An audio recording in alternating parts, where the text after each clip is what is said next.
Bismillahirrahmanirrahim. Assalamualaikum warahmatullahi wabarakatuh. Alhamdulillahirabbil alamin.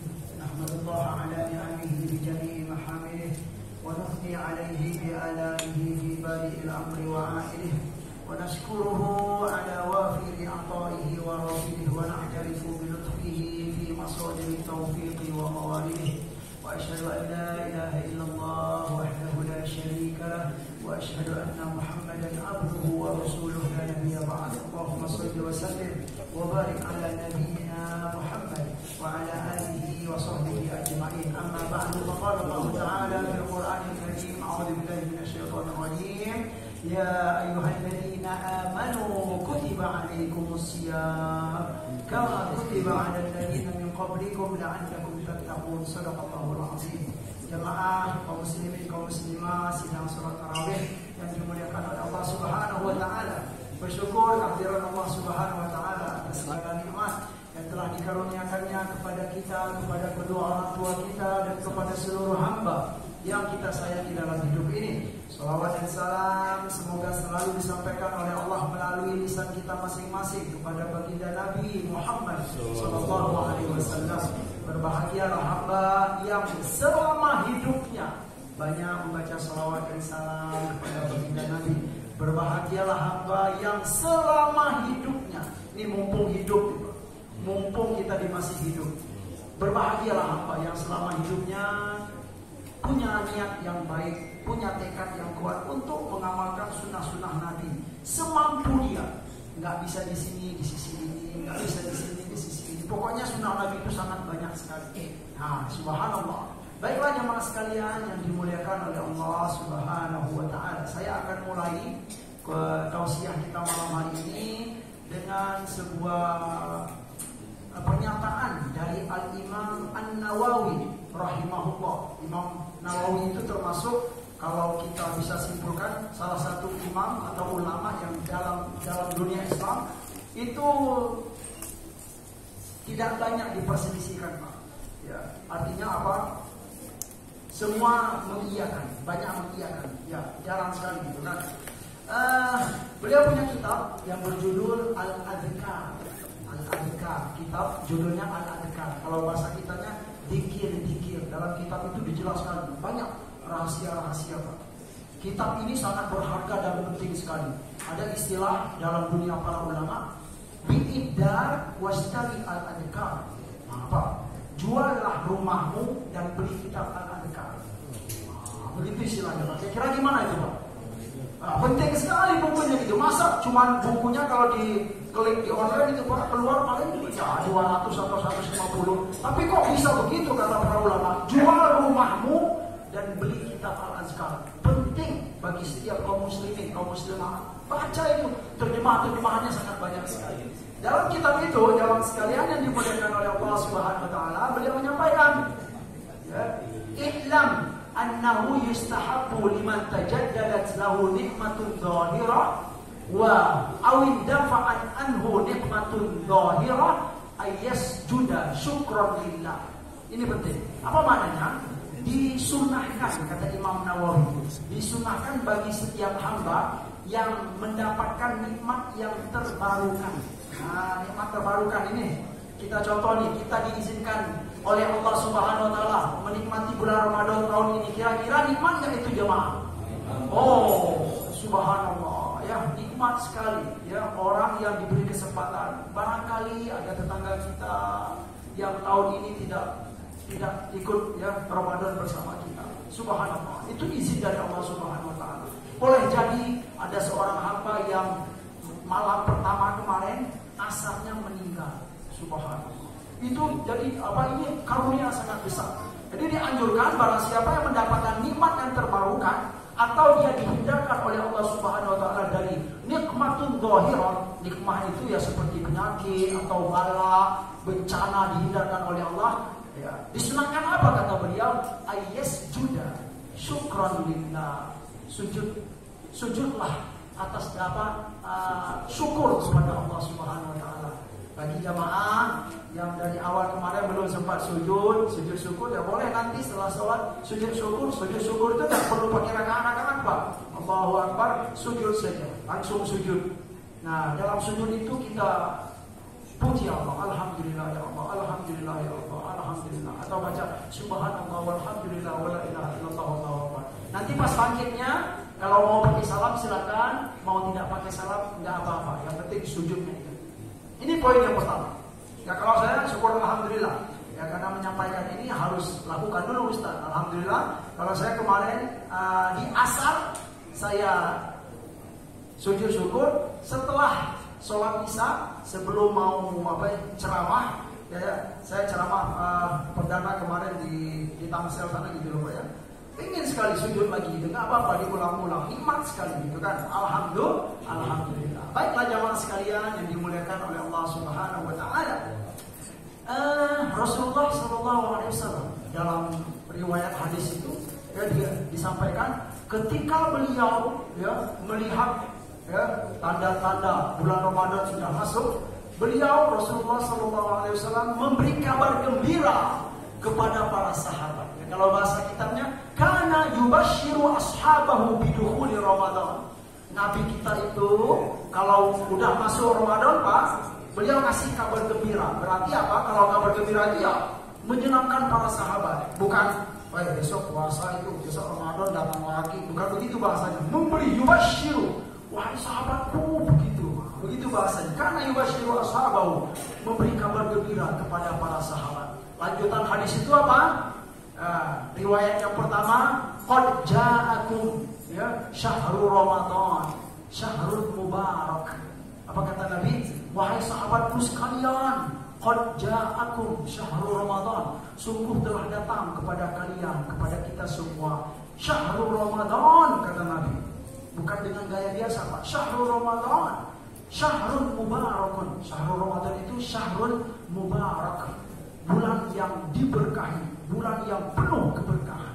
Dalam riwayat lain dikatakan bukan pakai kata qad, tetapi atakum syahrul Ramadan. Wahai sahabatku sekalian, telah datang kepada kalian bulan Ramadan. Mana bulan Ramadan itu apa? Syahrul mubarak. Syahrul mubarak itu maknanya adalah bulan yang penuh berkah. Hadis ini panjang, jamaah sekalian. Saya cukup sampai di sini saja, sampai syahrul mubarak. Ya, lanjutan hadisnya tidak saya sebutkan. Sengaja biar jamaah penasaran, apa sih yang ada dalam bulan Ramadan itu? Gitulah. Yang pertama sengaja hadis ini tidak saya lanjutkan biar jamaah penasaran. Yang kedua, saya ngasih jatah pada guru-guru kita yang setelah ini nanti untuk menjelaskan apa yang ada dalam bulan Ramadan tersebut. Iya, yang jelas Rasulullah bukan dan para sahabat menyambut Ramadan itu bukan dengan biasa-biasa saja. Ya, bahkan ya disampaikan dalam sejarah ya para sahabat tabi'in orang-orang soleh itu menyambut bulan Ramadan itu Pak, bukan di awal Ramadan Pak, tapi kapan? Ada yang 6 bulan ya Pak Haji, subhanallah. Ada yang 3 bulan, dari bulan Rajab, bulan Sya'ban. Maksudnya apa? Di bulan sebelum Ramadan itu sudah dipancing-pancing Pak. Beribadah, gairah beribadah itu dipancing-pancing. Misalnya kita belum terbiasa nih sholat malam, dicoba-coba 2 rakaat saja. Belum terbiasa puasa nih, ya puasa sunat. Biar apa? Nantinya pas bulan Ramadan tidak kejam-kejam gitu loh Pak ya. Iya, ini banyak sekali sholat tarawihnya, itu gimana ini Pak Ustaz gitu kan. Berat sekali terasa agama ini. Ya karena memang nggak latihan dulu sebelumnya gitu loh Pak. Ya kita puasa, kalau hamba yang sudah biasa puasa sunat sebelum Ramadan, ya dengan izin Allah nyantai aja, alhamdulillah menikmati. Itu ya apa gunanya mempersiapkan sebelum itu. Iya. Selanjutnya jemaah sekalian yang dimuliakan oleh Allah Subhanahu wa taala, Rasulullah sallallahu alaihi wasallam ya dalam riwayat hadis itu kana idza ra'al hilal. Ini Nabi itu kalau melihat hilal itu kalau bahasa kitanya apa Pak? Awal bulan. Ya, makna dalam bahasa Arabnya doharo atau bada. Doharo yang doharo itu nih sudah kelihatan nih awal bulan. Ra'al hilal yaqulu. Nabi itu berkata atau mengucapkan atau menyebut doa. Ini doa ini yang insya Allah akan saya jelaskan. Maknanya apa? Subhanallah. Doanya apa kata Nabi Shallallahu Alaihi Wasallam ketika beliau melihat hilal Ramadan? Allahumma ahilhu alaina bil amni wal iman was salamati wal islam. Rabbi wa rabbukallah. Ya, syahrul rushdin wa khair. Ada 4 ini yang akan jelaskan. Maknanya sangat bagus sekali. Ya, apa? Ya Allah Subhanahu wa taala, jadikanlah bulan ini atau masukkanlah kami ke dalam bulan ini. Ya, masukkan kami atau kami menjalankan ya amal ibadah dalam bulan ini ya Allah bil amni wal iman, dengan keamanan. Oh, ternyata dalam Islam itu perkara keamanan itu penting, Pak. Ya, kita kalau negara ini kalau nggak aman, beribadah akan acak-acakan. Maka ya kita harus perlu ya bapak-bapak kita ya siapa yang bekerja di bidang keamanan itu perlu kita dukung ya bil amni wal iman kata Nabi. Ini dikaitkan ya jamaah sekalian, keamanan dan iman maknanya apa? Ini bagus ini ya, ternyata dalam Al-Quran ya itu disampaikan Pak, orang yang sudah beriman kepada Allah kemudian dia tidak mencampuri imannya itu dengan perbuatan-perbuatan yang tidak diridhoi oleh Allah Subhanahu wa taala, dijamin oleh Allah Subhanahu wa taala dia akan mendapatkan keamanan yang hakiki. Ya, artinya apa? Ya begitu dia.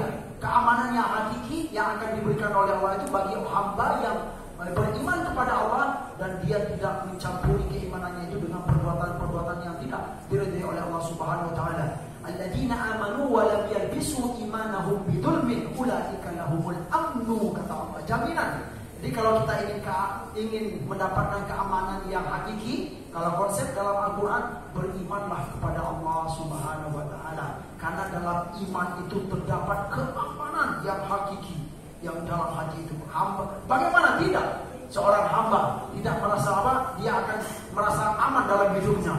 Ya, dia serahkan semua, minta rezeki kepada Allah, minta perlindungan kepada Allah, menyerahkan diri kepada Allah, harapannya semuanya diserahkan kepada Allah Subhanahu wa taala. Bagaimana tidak nyaman dalam hidupnya? Jadi al-amnul wal iman dikaitkan Pak, keamanan dan keimanan itu penting.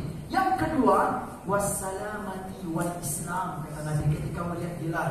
As-salamah itu keselamatan dan Islam. Jadi di sini dikaitkan keselamatan dan al-Islam. Dalam hidup ini kita dalam berislam, kalau ingin selamat ya jalankanlah Islam ini dengan baik. Masuk akal Pak. Ya, seseorang yang mengaku Muslim tapi sengaja tidak mau sholat 5 waktu, kira-kira selamat gak itu Pak? Ya nggak bisa ya. Dalam hidup ini apa? Allah Subhanahu wa taala telah menetapkan aturan-aturan dan aturan-aturan itu karena kita sudah menjadi hamba Allah Subhanahu wa taala, mau tidak mau kita harus tunduk dengan aturan Allah Subhanahu wa taala. Wajib sholat 5 waktu jangan ditinggalkan. Itu kepada Allah yang punya alam semesta ini. Coba kita kasih contoh saja, kalau kita bekerja di sebuah perusahaan atau lembaga besar. Dalam lembaga itu gaji kita dijamin, kesehatan kita dijamin, keluarga kita dijamin. Kira-kira berani nggak kita mengatakan Allah lembaga ini banyak sekali peraturan-peraturan? Kira-kira berani nggak Pak? Nggak berani, malu kita. Bagaimana dengan Allah Subhanahu wa taala? Ingin selamat, berislamlah. Jalanlah Islam itu dengan lurus-lurus saja. Kalau ya sholat kata Allah, sholat 5 waktu, jangan berbuat maksiat, jangan lakukan, itu saja maksudnya. Ya, berislamlah dengan baik dan benar, dengan lurus, insya Allah kita akan diberi keselamatan oleh Allah Subhanahu wa taala. Yang kedua tadi, yang ketiga, Rabbi wa rabbukallah kata Nabi. Ketika Nabi melihat hilal itu Pak, Nabi berkata, Rabbi wa rabbukallah, Tuhanku dan Tuhanmu wahai bulan Allah Subhanahu wa taala. Artinya apa? Di sini ada pesan tauhid bahwa bulan itu juga makhluk Allah Subhanahu wa taala. Ya ini disinggung dalam surat dalam firman lain dikatakan la tasjudu lisyamsi wala lilqamari wasjudu lillahi alladzi khalaqahunna.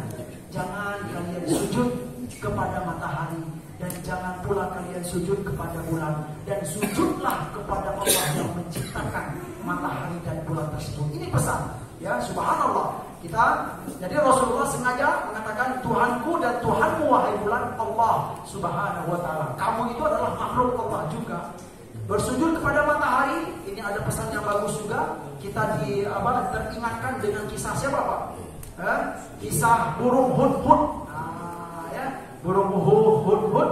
Ketika Nabi Sulaiman ngecek mana nih burung hudhud, nggak ada. Ini nanti akan aku beri sanksi burung hudhud ini. Terus ternyata burung hudhud ini Pak, dia pergi ke sebuah negeri. Negeri itu dipimpin oleh seorang ratu.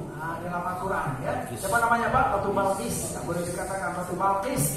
Kemudian ketika dia sampai ke negeri Ratu Balqis tersebut, dia melihat inni wajadtu imra'atan tamlikuhum wa utiyat min kulli syai' wa laha 'arsyun 'azim. Kata hudhud, aku melihat suatu negeri di mana negeri itu dipimpin seorang ratu, yang mana ratu itu diberi kekuasaan yang sangat luas dan dia punya 'arsyun 'azim. Istilahnya kekuasaan yang sangat luas. Terus kata burung hudhud ini, wajadtuha wa qaumaha yasjuduna lisyams. Ini burung loh Pak. Burung memperhatikan hamba yang tidak sujud kepada Allah, tapi dia sujud ke matahari. Apa kata burung hudhud kepada Nabi Sulaiman? Aku menemukan ratu itu dan kaumnya yasjuduna lisyamsi min dunillah. Mereka tidak sujud kepada Allah, mereka sujud kepada matahari. Kemudian begitu selanjutnya terus burung hudhud mengungkapkan kebingungannya atau merasa heran gitu loh. Kenapa? Alla yasjudu lillah. Kata burung hudhud, kenapa mereka nggak mau sujud kepada Allah? Kenapa mereka sujud ke matahari? Nah, hewan saja Pak itu merasa heran melihat manusia tidak mau beribadah kepada Allah. Itu hewan. Bagaimana dengan kita? Jadi kata Nabi, Rabbi wa rabbukallah. Tuhanku dan Tuhanmu adalah Allah Subhanahu wa taala. Terakhir dalam doa itu, hilalu rusdin wa khair. Ini dua kata ini akan saya jelaskan. Hilalu rusdin wa khair. Hilal itu adalah bulan, rus itu adalah kalau bahasa kitanya kecerdasan, rusdun, kecerdasan atau juga kematangan. Gitu Pak ya, kematangan. Kalau bahasa kampung saya maturity. Maturity. Mungkin bapak-bapak yang biasa pakai bahasa Inggris gitu kan. Tapi kalau bahasa Arabnya adalah rusdun. Rusdun itu adalah hilal rusdin, bulan yang penuh kecerdasan, smart. Gitu loh Pak. Maksudnya apa ya? Allah jadikanlah kami hamba-hamba yang menjalani bulan Ramadan ini dengan penuh kecerdasan, dengan penuh semangat. Ya Allah, jangan jadikan kami sebagai hamba yang menjalankan bulan Ramadan ini apa adanya, gitu loh Pak ya. Orang puasa kita puasa, kemudian kita duduk kosong saja ya. Kita berjalan di dalam mobil, duduknya kosong aja. Itu rasanya kalau menurut konsep Al-Quran dan sunnah-sunnah Nabi bukan hamba yang cerdas. Jalanilah bulan Ramadan ini dengan penuh manfaat. Duduk kita dengan zikir, latih Pak, baca istighfar, astagfirullah ya Allah. Kita ingat kekurangan kita masa lalu. Kita minta ampun untuk kedua orang tua kita yang sedang meninggal. Ucapkan astagfirullah. Diisi sepenuhnya. Begitu jamaah sekalian. Rusdun ya. Dalam bahasan maqasid syariah, kalimat rusyd ini Bapak Ibu yang dimuliakan oleh Allah Subhanahu wa taala, maknanya adalah kecerdasan di sini adalah seseorang yang tahu akan maslahat untuk dirinya pribadi.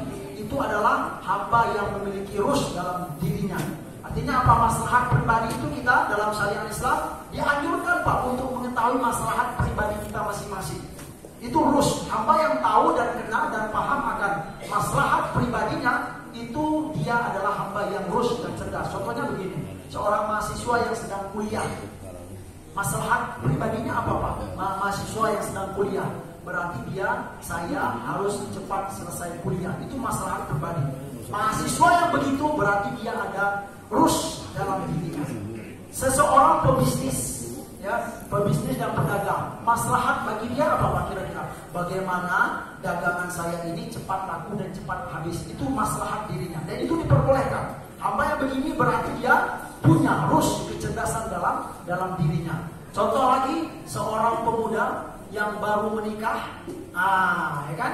Dia mikir nih, saya nih baru menikah, saya harus bekerja karena bekerja itu adalah maslahat kepada diri saya. Itu adalah Jadi hilal rushdin, bulan kecerdasan. Contoh yang realnya kita zaman sekarang di bulan ini, kita diberikan oleh Allah Subhanahu wa taala kesempatan untuk menikmati bulan Ramadan tahun ini. Tentu kalau kita ingin menjadi hamba yang rasyid, ya, kalau orangnya rasyid, ya, ada kecerdasan dalam jiwa kita tidak mau bulan Ramadan ini berlalu begitu saja. Tidak mau ya kosong saja menjalani bulan Ramadan. Isilah waktu-waktu kita. Itulah makna ya, kalau kita belum terbiasa sholat malam di bulan Ramadan, kita coba-coba di bulan Ramadan ini sholat malam 2 rakaat, 4 rakaat. Bagi yang tidak mampu sholat qiyamul lail misalnya, jangan lepaskan sholat tarawih. Nah gitu loh Pak. Ya intinya jangan kosong semua. Ya kalau belum biasa baca Al-Quran banyak-banyak, baca sedikit. Atau tukar, ya belum terbiasa baca Al-Quran banyak-banyak, kita berzikir saja. Ya subhanallah, pakai tasbih. Intinya kita mengisi. Dan hamba yang mampu menjalani bulan Ramadan dengan penuh manfaat, itulah hilalur rushdin wa khair. Khair itu adalah bulan yang penuh kebaikan dan berlimpah keberkahan. Berbuat baiklah kata Nabi SAW. Jangan pernah menganggap kebaikan itu sekalipun dia kecil dan kita tidak bersemangat dalam melakukan kebaikan. Itulah bulan khair. Nanti insya Allah akan dijelaskan apa-apa saja ya kebaikan-kebaikan yang bisa kita lakukan selama bulan Ramadan ini. Tapi intinya saya sudah sampaikan bagaimana Rasulullah SAW memberi kabar gembira kepada para sahabat. Tentu kita terpancing dan ingin bergairah ya dalam menjalankan bulan Ramadan tahun ini. Semoga kita diberikan oleh Allah Subhanahu wa taala kekuatan, bimbingan serta hidayah untuk mau beribadah kepada Allah Subhanahu wa taala. Terima kasih atas segala perhatian. Mohon maaf atas segala kekurangan. Wassalamualaikum warahmatullahi wabarakatuh.